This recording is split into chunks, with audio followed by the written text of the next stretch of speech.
5 years ago, David Miller buried the memory of his wife. Not in a grave, but in the far recesses of his mind, a place reserved for inconvenient truths and forgotten promises. To the world, Amelia Williams had simply vanished, a quiet, unassuming woman who walked out of her perfect Brooklyn brownstone one rainy Tuesday and never came back. David told everyone it was a tragedy, a breakdown. He grieved publicly while privately celebrating his freedom with the woman he'd been seeing for years. But memories don't stay buried forever, and Amelia Williams wasn't the woman anyone remembered. Today, in the shimmering towers of Manhattan, a new queen reigns over $1 billion empire, and she's finally ready to come home. The air in their Brooklyn brownstone always smelled of lemon polish and David's ambition. Amelia Williams, at 32, was the curator of this perfect life. Her days were a meticulously choreographed ballet of managing their home, hosting dinner parties for David's architectural firm, and ensuring his world ran with the silent, flawless efficiency of a Swiss watch. She had given up her own budding career in botanical research to become the silent partner in the David Miller success story. It was a sacrifice she had made, willingly believing her love was the foundation upon which he built his dreams.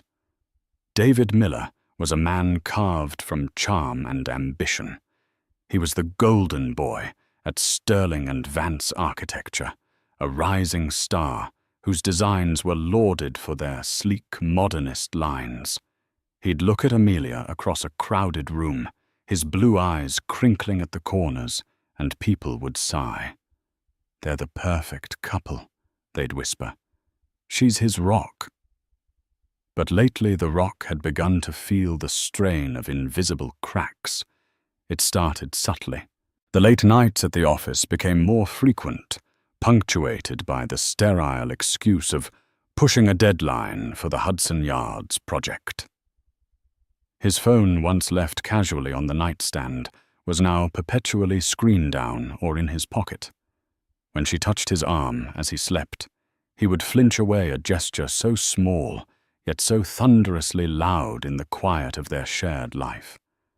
The scent of another woman had begun to cling to his clothes, not a cheap perfume, but something expensive and subtle, like jasmine and sandalwood. When she'd asked about it once, he'd laughed it off. "Oh, that's probably Chloe Vance from the office. Her perfume is so strong it practically follows you home." Chloe Vance. The name hung in the air between them. She was a junior partner at the firm, a woman David described as brilliantly ruthless. Amelia had met her a few times at company events. Chloe was everything Amelia wasn't, sharp-edged, dressed in tailored pantsuits, her lipstick a slash of defiant red. She had a way of looking at David that made Amelia's skin prickle, a look that bypassed professional admiration and landed squarely in the realm of predatory possession. One Tuesday evening, the rain was lashing against the windows, a miserable, persistent drizzle that matched the feeling in Amelia's gut. David was late again. She had prepared his favorite meal, braised short ribs that had been slow cooking for 6 hours. The table was set with their wedding china. At 9 p.m., he still wasn't home.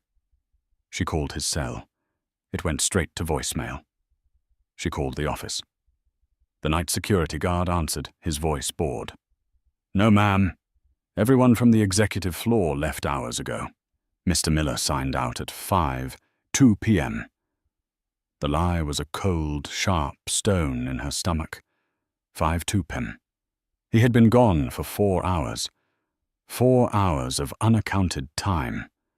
She waited the silence of the house pressing in on her. The short ribs grew cold. The candles she had lit sputtered and died. When he finally walked in just after 11 p.m., his hair was damp and his shirt was slightly rumpled. He didn't look tired from work. He had the flushed, energized look of a man who had just been thoroughly alive. "Sorry I'm so late," he said, shrugging off his trench coat. The traffic was an absolute nightmare. Amelia stood by the dining table, her hands clasped in front of her. "The security guard at your office said you left at 5. David froze his back to her. The carefully constructed mask of the loving husband flickered. For a moment she saw the stranger underneath. He turned slowly, his expression shifting from surprise to annoyance.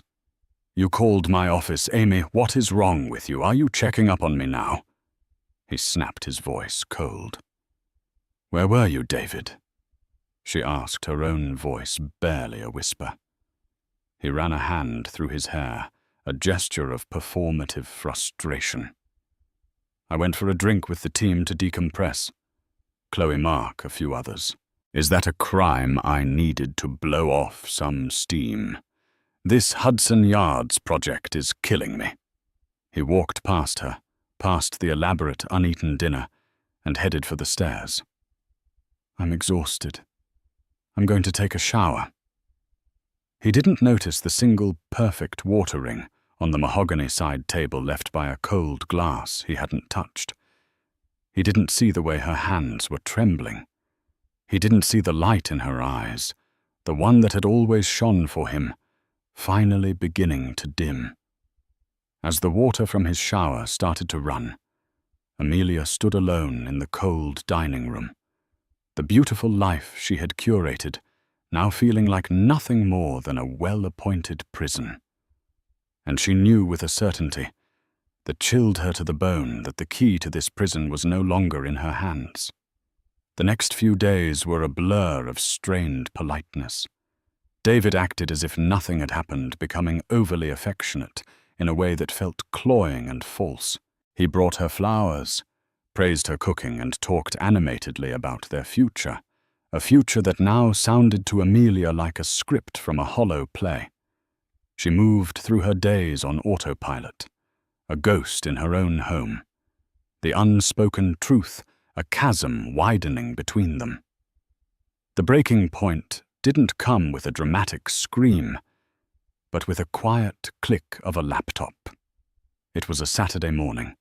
David was out claiming he had an early site visit.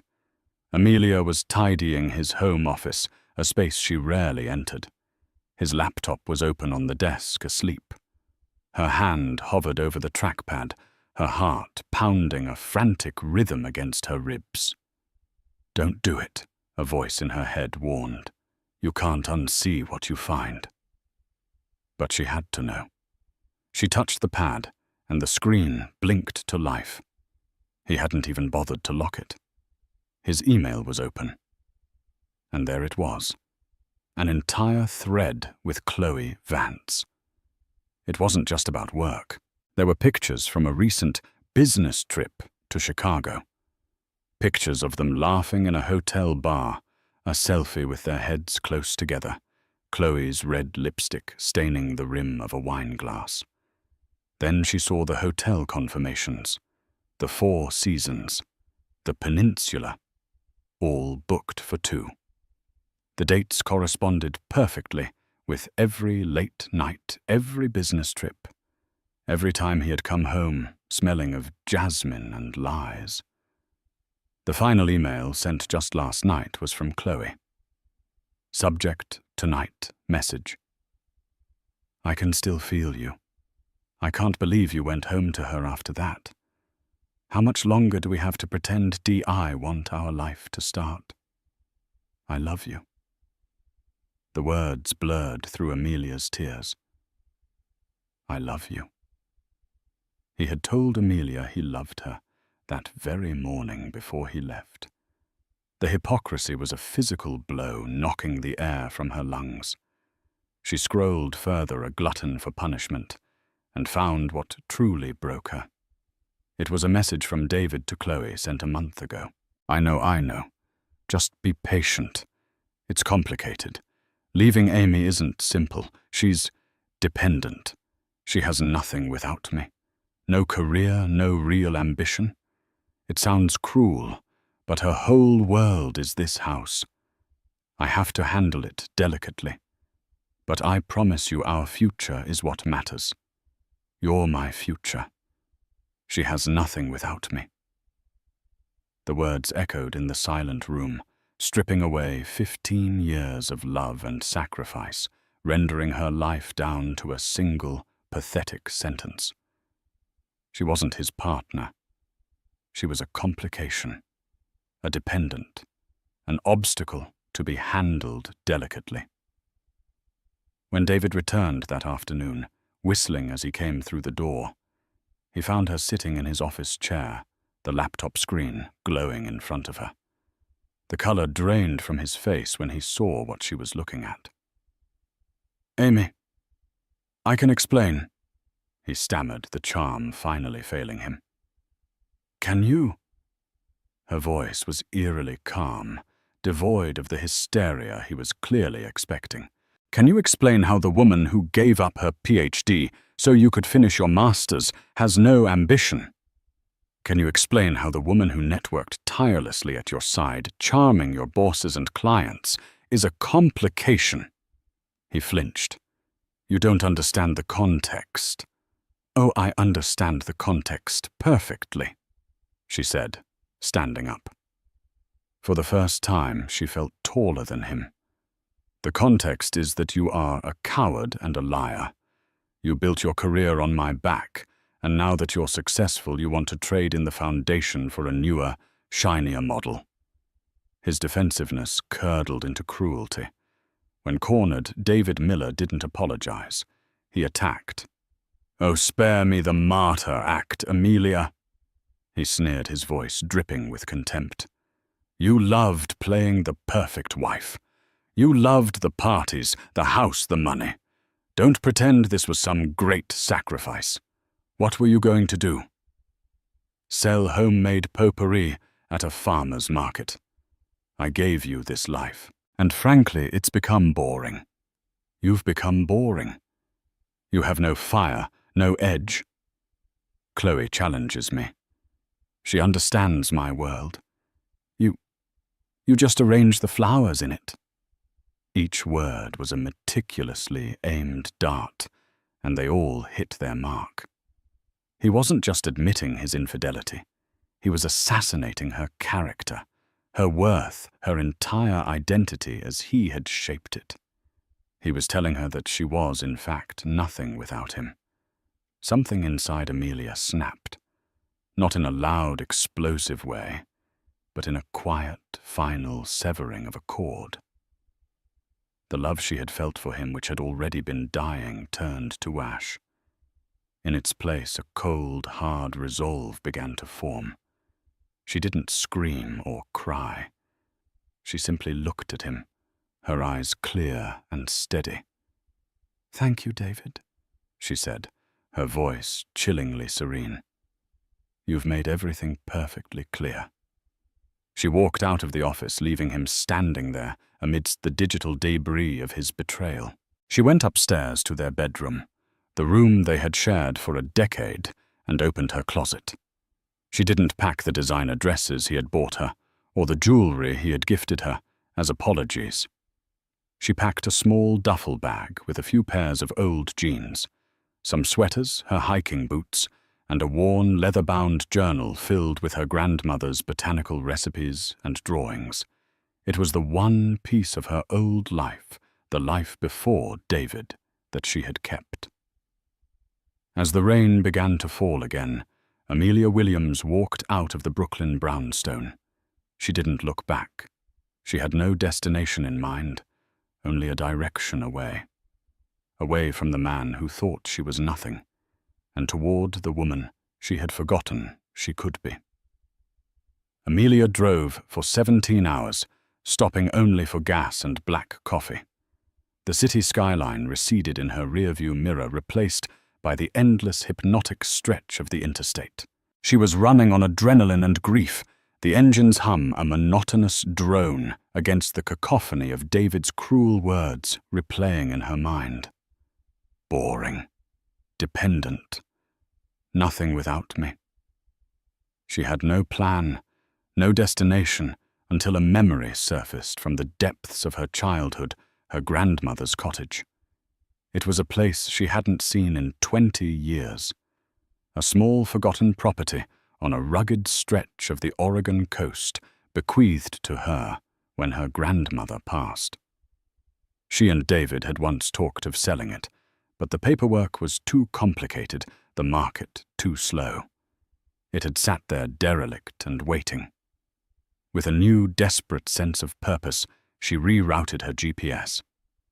3 days later, she pulled onto a gravel road, nearly swallowed by overgrown ferns and towering pines. The cottage was even more dilapidated than she remembered. The paint was peeling, the porch sagged, and a thick carpet of moss covered the roof shingles. But it was hers. It was a place untouched by David's influence, a sanctuary of her own making. The first few weeks were a descent into despair. The isolation was absolute, broken only by the cry of gulls and the relentless crashing of the Pacific waves against the cliffs below. There was no internet, no cell service. The silence forced her to confront the gaping wound in her life. She wept for the love she'd lost, for the woman she'd allowed herself to become. She chopped wood with blistered hands, repaired the leaky roof with tar and sheer will, and learned to live with the ghosts of her past. Slowly, painfully, the wilderness outside began to heal the wilderness within. She started spending her days in her grandmother's overgrown garden. It was a chaotic jungle of weeds, but beneath the neglect, the bones were still there. Hardy rose bushes, lavender that had gone wild, and a mysterious, resilient herb garden her grandmother had cultivated with an almost mystical reverence. It was there, with her hands buried in the cool, damp earth, that Amelia started to come back to life. She found her grandmother's old journals in a dusty trunk in the attic. They were filled not just with recipes for jams and pies, but with detailed instructions for creating salves, tinctures, and facial oils from the plants in the garden. Her grandmother had been a natural chemist, a woman who understood the secrets held within leaves and petals. Amelia's dormant passion for botany, the one she had sacrificed for David's career, reawakened with a fierce intensity. She started experimenting, following the old recipes, and then improvising, using her forgotten knowledge of plant biology to refine them. She created a soothing balm from calendula and chamomile that healed the cuts on her hands. She developed a facial oil from rosehip and sea buckthorn that brought a glow back to her own grief-stricken face. She wasn't trying to build a business, she was trying to save herself. The act of creation was a balm for her soul. The cottage began to fill with the scent of drying herbs and essential oils, a fragrance of healing and renewal.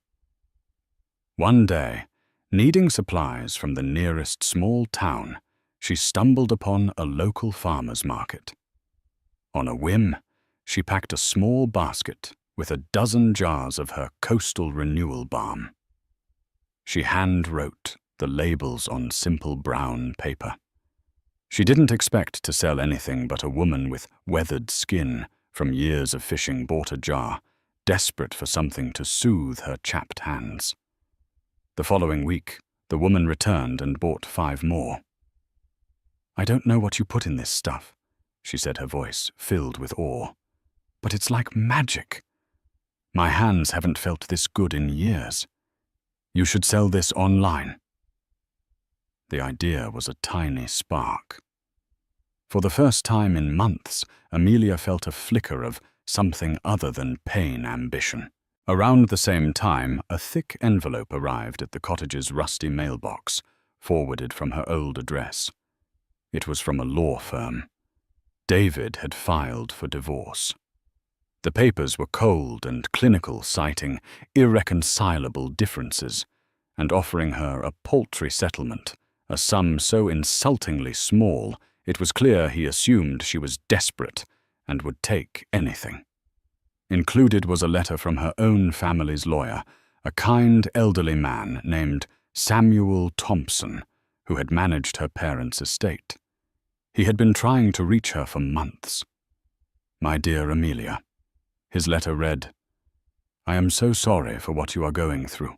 Please know that this settlement offer is an insult. Your contribution to David's success was significant. Do not sign anything. Please call me." Finding a signal required a 20-minute hike to the top of a cliff overlooking the ocean. When she finally got through to Mr. Thompson, his voice was a welcome anchor of sanity. "Amelia." "Thank God. We've all been so worried," he said. "Forget David. We will handle him. Tell me, what have you been doing?" She hesitated, then told him everything. The cottage, the garden, the barns. She expected him to dismiss it as a hobby. Instead, there was a long pause on the other end of the line. "My wife has terrible eczema," he said, finally, his voice thoughtful. "She's tried every cream on the market. Nothing works. Send me a sample of what you've made. Send me everything you've made." Amelia did. A week later, Mr. Thompson called back. His voice was electric with excitement. "Amelia," he said, "my wife's skin is clearing up for the first time in a decade. This isn't just a hobby. What you have here is a miracle. I've been a corporate lawyer for 40 years. I know a winning product when I see one. Forget David's settlement. We're not just going to win your divorce. We're going to build you an empire." The phone call with Samuel Thompson was the catalyst that transformed Amelia's quiet healing into a quiet revolution. Mr. Thompson, a man who had spent his life navigating the cutthroat world of corporate mergers and intellectual property, saw in Amelia's handcrafted salves something far more valuable than a simple cosmetic authenticity. "The market is saturated with chemical-filled products from faceless corporations, Amy," he explained over a crackling line. "You have a story, a real powerful story. The granddaughter, the lost recipes, the wild coastal garden. That's something you can't manufacture." He flew out to Oregon a week later. Seeing the cottage, the garden, and Amelia's makeshift lab in the kitchen, his belief was cemented. He wasn't just her lawyer anymore. He became her first investor and mentor. He helped her form an LLC file for patents on her unique formulations and trademark a name, Aura Botanica. The transition from solitary artisan to businesswoman was staggering. Amelia moved from the cottage to a small rented workshop in Portland. The first year was a blur of relentless work. She spent her days perfecting her formulas and her nights studying business management and supply chain logistics online. She learned about sourcing organic ingredients, sustainable packaging, and the labyrinthine regulations of the skincare industry. There were countless setbacks. A batch of expensive rosehip oil was lost in shipping. An early packaging supplier delivered leaky bottles. The loneliness was profound. Many nights she'd collapse into bed, overwhelmed by the sheer scale of her ambition, the ghost of David's voice whispering, "What were you going to do? Sell homemade potpourri at a farmer's market?" But now the voice didn't sting. It fueled her. She would wake up the next morning, drink her coffee while watching the sunrise, and get back to work. Mr. Thompson connected her with a brilliant young biochemist named Dr. Aris Thorne. Aris was a skeptic at first, accustomed to sterile labs and synthetic compounds. But when he analyzed Amelia's formulations, he was stunned. "This is extraordinary," he told her, peering at a sample under a microscope. "The molecular synergy. It's not something you can just design in a lab. It's like the plants are communicating. Your grandmother was a genius." Aris helped her scale up production without sacrificing the integrity of the ingredients. He became a trusted partner, his scientific rigor complementing her intuitive botanical knowledge. Together, they built Aura Botanica from the ground up. They started by selling online their first customers, drawn in by a few beauty bloggers who had discovered the miracle balm from Oregon. The growth was explosive. The story sold itself. People were tired of artifice and hungry for something real. Aura Botanica was real. Amelia, once terrified of the spotlight, reluctantly became the face of her brand. But she didn't present a polished corporate version of herself. She appeared in their marketing videos, wearing a simple linen shirt, her hands smudged with dirt from the garden, talking passionately about the power of plants. She was authentic, and the world fell in love with her. Within 2 years, Aura Botanica was on the shelves of high-end department stores. Within 3, they were expanding into international markets in Europe and Asia. The small workshop became a state-of-the-art, eco-friendly facility. Amelia, the woman who had been told she had nothing, was now the CEO of a multi-million-dollar company. Throughout this meteoric rise, her divorce from David dragged on. He and his lawyers, sensing her burgeoning success, changed their tactics. They were no longer offering a paltry settlement. They were demanding half of her company, claiming it was a marital asset, since she technically started experimenting while they were still legally married. Mr. Thompson shielded her from the worst of it, but the legal battle was a constant, ugly shadow. David's depositions were filled with condescending claims. He painted her as an unstable hobbyist who got lucky, suggesting his initial financial support of their household was the seed money for her entire venture. Amelia refused to be distracted. She poured her energy into her work. She hired a team, delegated responsibilities, and proved to be a natural, decisive leader. The woman who once curated a perfect home now curated a thriving, ethical, and wildly successful business. On the 5th anniversary of the day she left Brooklyn, Botanica was valued at over $900 million, following a massive investment from a Swiss conglomerate. Amelia Williams. The woman who had fled with nothing but a duffel bag and a broken heart was now one of the wealthiest self-made women in the country. She wasn't just a millionaire. She was on the verge of becoming a billionaire. She sat in her corner office, a sleek, minimalist space with a panoramic view of the Portland skyline, and looked at the latest issue of Forbes magazine on her desk. On the cover was a photograph of her, not in a power suit, but standing in a field of lavender, a serene smile on her face. The headline read, "The Natural Mogul, How Amelia Williams Turned a Lost Garden into a billion-dollar beauty empire." She ran a finger over the glossy image. She had done it. She had built a new world from the ashes of her old one. And now she felt a pull she hadn't expected. It was time to go back, not for revenge, but for closure. It was time to face the man who had tried to erase her, and show him the woman she had become. 5 years in the life of David Miller had been a slow, steady erosion. Life with Chloe was not the exhilarating escape he had imagined. The initial thrill of their clandestine affair had quickly curdled into the mundane reality of a relationship built on a foundation of deceit. Chloe was ambitious and sharp, but she lacked Amelia's warmth and intuitive kindness. Their sleek, modern apartment, a deliberate contrast to the cozy brownstone, felt cold and sterile. Professionally, David had stalled. The Hudson Yards project, which he'd believed would be his masterpiece, was plagued by budget overruns and design compromises. He had lost his spark. Without Amelia's quiet support and networking, he found himself struggling, his charm wearing thin. He and Chloe were living beyond their means, propped up by credit and the dwindling hope of a huge payout from his divorce settlement.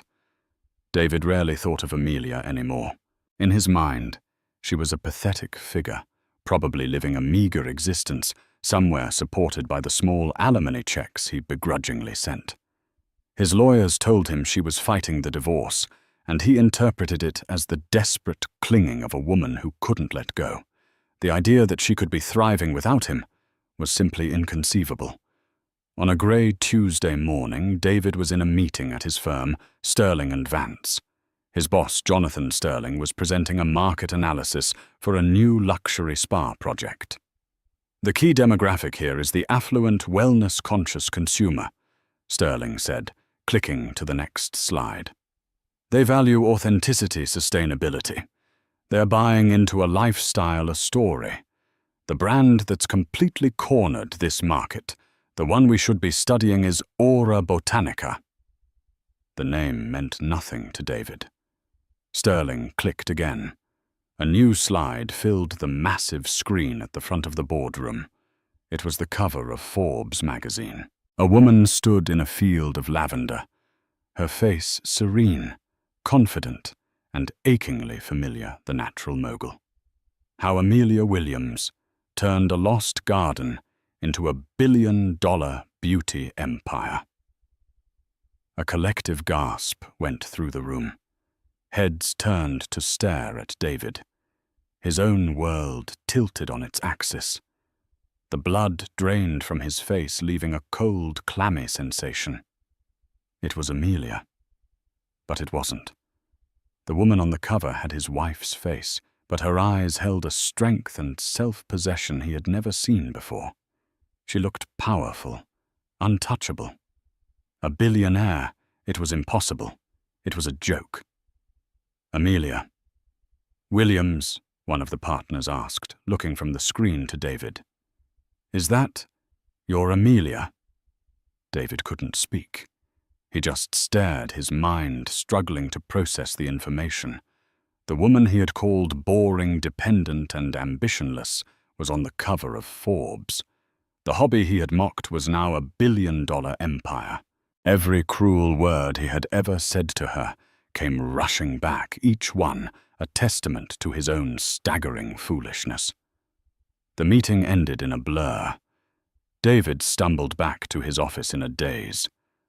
Chloe was waiting for him, holding a copy of the same magazine, her face a mask of fury and disbelief. "Have you seen this?" she hissed, slamming the magazine down on his desk. $1 billion, David, $1 billion. And you've been sending her pathetic little checks while her lawyers fight you for scraps. We should have been demanding half. We still can." Her words barely registered. David was consumed by a toxic cocktail of emotions, shock, envy, and a profound, gut-wrenching sense of humiliation. He wasn't just wrong about Amelia. He had been catastrophically, spectacularly wrong. He had thrown away a diamond, believing it was a common stone. Chloe, however, saw only the money. "This changes everything," she said, her eyes gleaming with avarice. "Her company was started while you were married. Community property. David. We can sue for half of the entire company. We could be set for life. You need to call your lawyer. Right now." The thought of Amelia's money was intoxicating. It could solve all their problems. It could give him the life of effortless luxury he felt he deserved. The humiliation began to morph into a twisted sense of entitlement. He had supported her for years. He was still her husband when she planted those first seeds. He had a right to it. "You're right," he said. The daze clearing replaced by a cold, greedy resolve. "She owes me. She owes us." He picked up the phone to call his lawyer, a new strategy forming in his mind. He wouldn't be the condescending husband anymore. He would be the aggrieved party, the supportive spouse whose wife had hidden a burgeoning empire from him.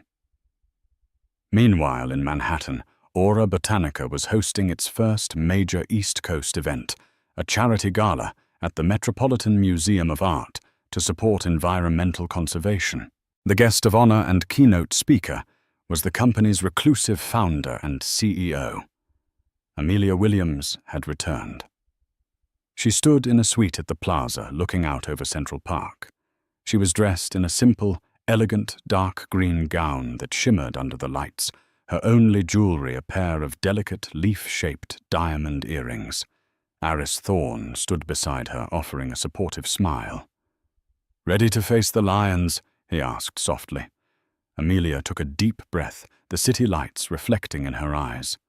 "I'm not the one who should be afraid, Aris," she said, her voice calm and steady. "I'm not the prey anymore." She knew David would see the magazine. She knew he would come for her. In fact, she was counting on it. The battle wasn't just for her company anymore. It was for her story. And she was finally ready to tell it. The gala at the Met was the crown jewel of the New York social season. The air buzzed with the clinking of champagne glasses and the murmur of influential voices. Art, fashion, and finance collided under the soaring ceilings of the Temple of Dendur. But tonight, the center of this glittering universe was Amelia Williams. She moved through the crowd with an understated grace that commanded more attention than any ostentatious display of wealth ever could. She was poised, articulate, and genuinely passionate as she spoke about her company's conservation efforts. The shy, insecure woman who had hosted David's dinner parties was gone, replaced by a confident leader who looked every person she met directly in the eye. David and Chloe arrived uninvited. Chloe had secured tickets through a contact, her determination fueled by a desperate greed.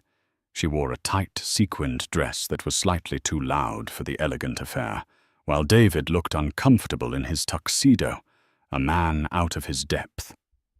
They stood in the shadows of a towering Egyptian statue, watching Amelia from afar. For David, seeing her in person was a far more visceral shock than seeing her on a magazine cover. She radiated a calm power that was both captivating and infuriating. This was the woman he had discarded. This was the life, the adoration, the respect, the success that he felt should have been his. "Look at her," Chloe whispered venomously, her nails digging into his arm. "Playing the queen. This is our money, David. Our life. You need to go over there, confront her. Don't let her get away with this." Driven by Chloe's relentless pushing and his own bruised ego, David began to cross the floor. Heads turned as he approached the circle of people surrounding Amelia. A hush fell over the group as he stopped directly in front of her. Amelia didn't look surprised. She simply finished her sentence, excused herself from the conversation with a polite smile, and turned to face him. Her expression was perfectly neutral, revealing nothing. "David," she said, her voice as smooth and cool as river stone. "This is an unexpected surprise." "Amelia, we need to talk," he said, trying to sound firm but coming across as merely desperate. "What you've done, hiding all of this from me while we're still married. It's fraud." A faint, almost imperceptible smile touched Amelia's lips. "Is it? I seem to recall you being intimately aware of my hobby, as you called it. You found it quite boring, if I remember correctly." The quiet accuracy of her words hit him like a physical blow. He glanced around, realizing they were drawing an audience. He lowered his voice. "This isn't the place. But don't think for a second you can cut me out. My lawyers will be in touch. We were married. I am entitled to half of everything." It was at that moment that Chloe, unable to contain herself, strode forward and stood beside David, a caricature of the supportive partner. "She's right, Amelia. You owe him. He supported you when you were nothing."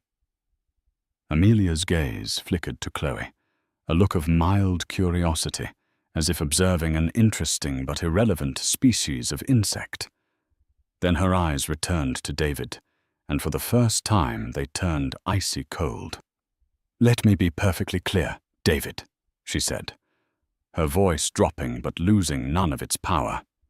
"You are entitled to nothing. The man I was married to declared to my face that I was ambitionless and worthless. He made his choice. He chose to build his future with this woman." She gave Chloe a dismissive glance. "The assets you're trying to claim were not built from our marriage. They were built from its ashes. Ashes you created." She took a small step closer, forcing him to meet her gaze. "You didn't invest in my company. You didn't believe in me. You abandoned me. The only thing you are entitled to is the memory of your own colossal misjudgment. Now, if you'll excuse me, I have a gala to host." She turned her back on them, a simple, devastatingly final gesture. Two discreet but imposing security guards materialized, flanking David and Chloe. "So, madame, I believe you are ready to leave," one of them said quietly but firmly. Humiliation washed over David in a hot wave. They were being escorted out like common gate crashers. As they were steered toward the exit, the crowd parted their faces, a mixture of pity and morbid curiosity. David caught one last glimpse of Amelia. She was laughing with a group of people, Dr. Aris Thorne at her side, her back straight, her head held high. She hadn't even watched them leave. To her, they were already gone. Outside on the cold stone steps of the Met, the reality of their situation crashed down on them. The illusion of a quick, massive payday had been shattered. They had been dismissed effortlessly and absolutely. "Don't you worry," Chloe seethed, her face twisted with rage. "This isn't over. There are other ways. We will find something, some piece of leverage. We will make her pay." But David barely heard her. He was staring at the lights of the city, haunted by the image of the woman he had so casually destroyed, and the queen she had become in his absence. He had made the biggest mistake of his life, and he was only just beginning to understand its true cost. The confrontation at the gala was not an end, but the opening salvo in a war David was determined to win. Publicly humiliated and privately seething, he saw Amelia's newfound strength as the ultimate betrayal. Fueled by Chloe's relentless avarice and his own cavernous insecurity, he weaponized the law. His legal team, a pack of notoriously aggressive sharks from a top Manhattan firm, launched a full-scale assault. They filed a blizzard of motions, attempting to portray Amelia as a cunning manipulator who had siphoned marital funds to secretly build her empire, all while playing the part of the devoted wife.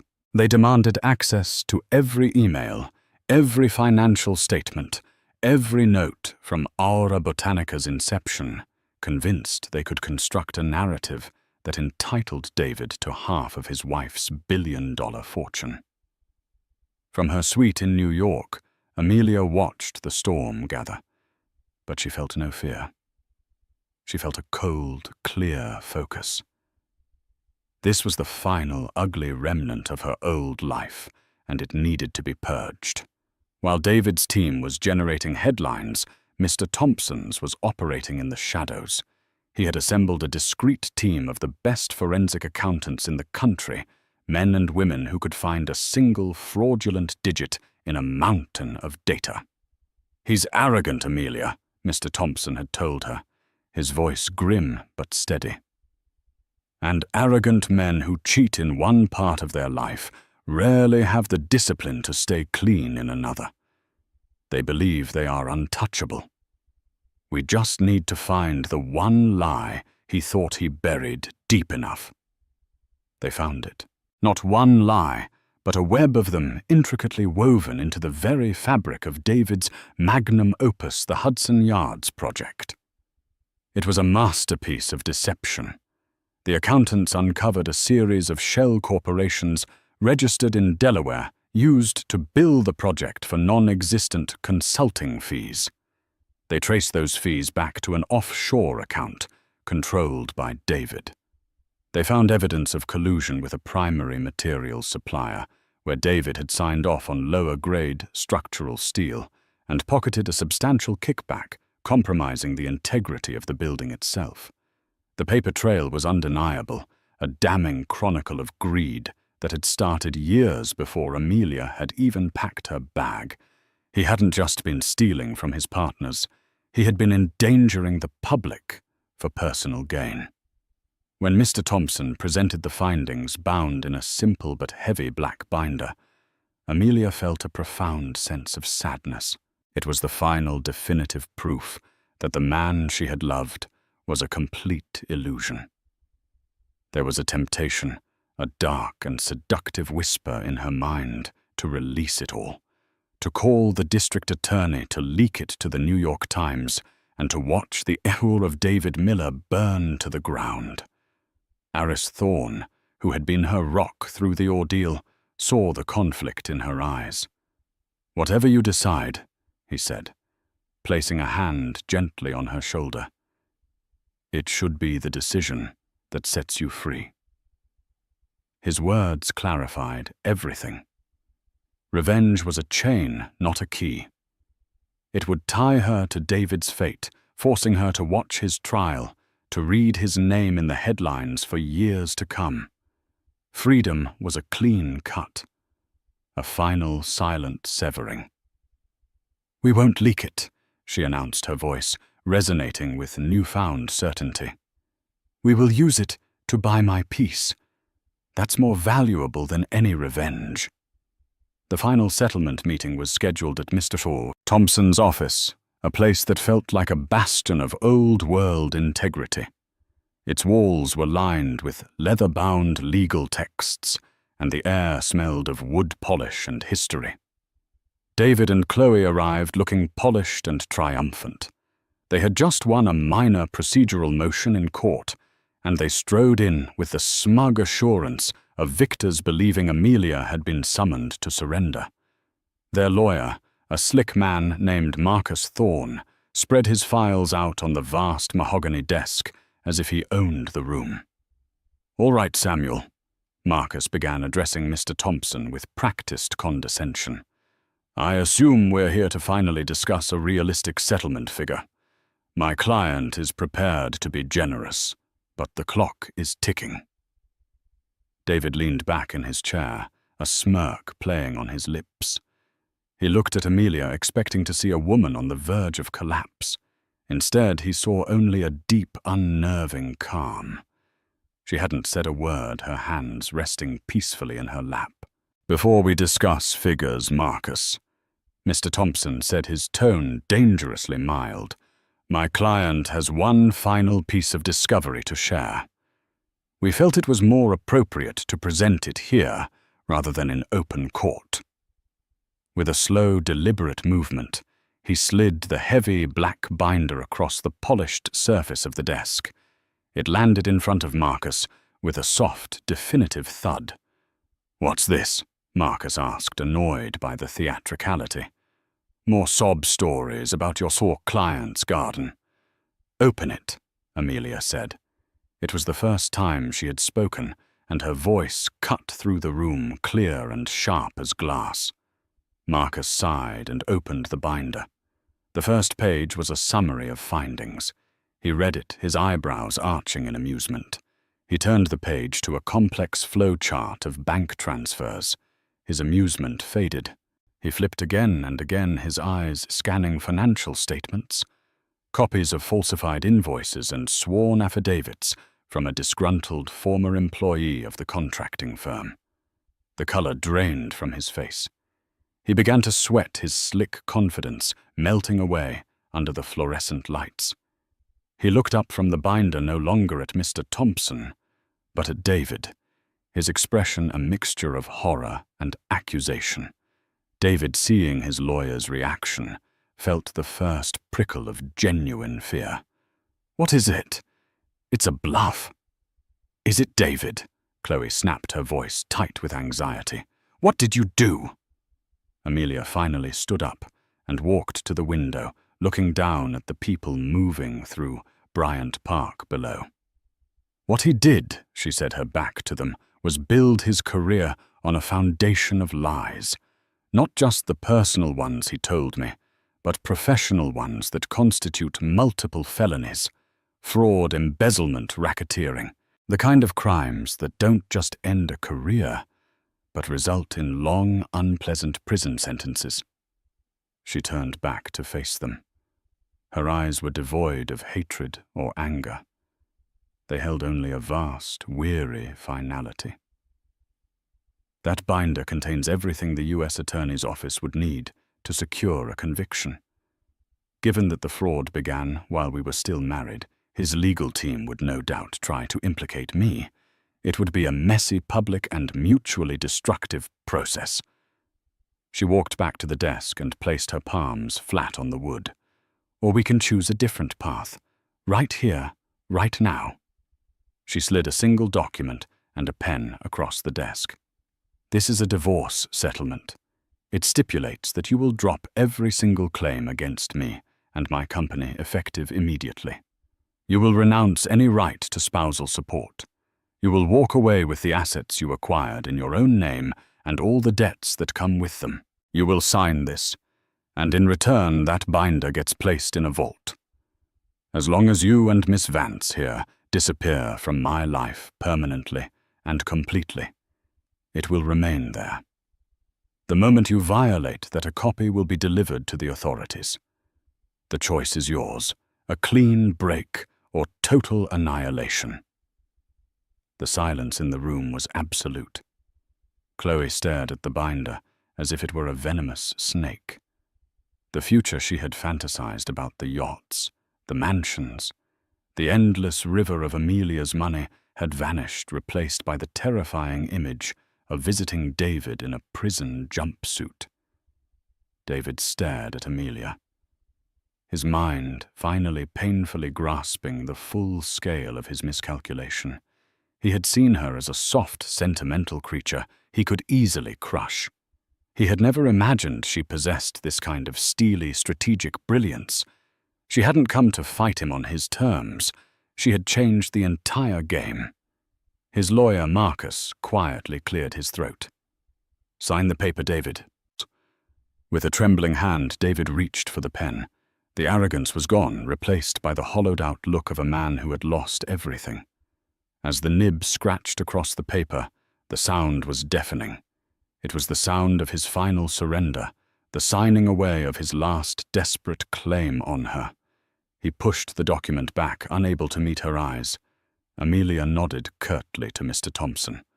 Without another word, she turned and walked out of the office. She didn't look back. Down on the street, the crisp autumn air felt like the first breath of a new life. The weight that she had carried for 5 years, the grief, the anger, the struggle, the fight, had finally lifted. She was free. Her life after that day unfolded with a quiet, beautiful purpose. Aura Botanica thrived, becoming a global symbol of ethical business and natural integrity. But Amelia's focus had shifted from balance sheets to wild landscapes. She poured her energy and wealth into the Aura Botanica Foundation, acquiring and rewilding vast tracts of land, protecting endangered ecosystems.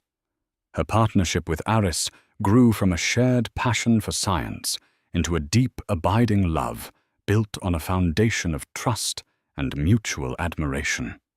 They were a team in the lab and in life. Occasionally, she would hear whispers about David. His career had imploded under a cloud of rumors and a quiet internal investigation at his firm. He and Chloe had split acrimoniously their relationship, unable to survive the death of their shared financial dream. He lived in the shadow of what he had done forever, glancing over his shoulder, a prisoner not of the state, but of the secrets only he and Amelia knew. Amelia, however, rarely thought of him. Her world was filled with the scent of damp earth after a rain, the excitement of a new botanical discovery, and the warmth of Aris's hand in hers. One evening, years later, she was walking through the restored gardens of her grandmother's cottage on the Oregon coast, the place where her new life had begun. The setting sun painted the sky in hues of rose and gold.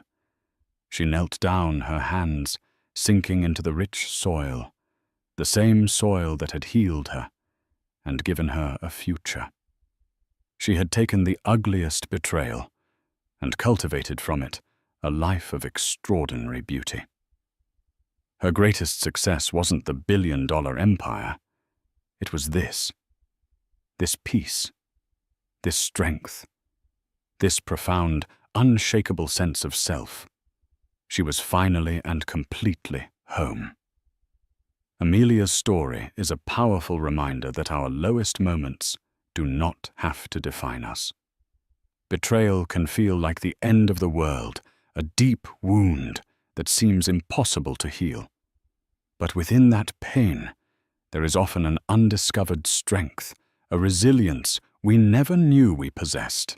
She didn't seek revenge in the traditional sense. Her victory was in building a life so full, so successful, and so authentic that the man who broke her became nothing more than a footnote in her incredible story. She found her worth not in a man's approval, but in the soil of her own garden, in the challenges of building a business, and in the quiet confidence of her own capabilities. Her ultimate success wasn't the money, it was her freedom. If this story of resilience, transformation, and ultimate triumph moved you, please take a moment to hit that like button. It truly helps our channel grow. Share this story with someone who might need to hear that it's possible to rebuild from the ashes. And most importantly, if you want more real-life dramas that will inspire and captivate you, make sure you subscribe and turn on notifications. Thank you for listening.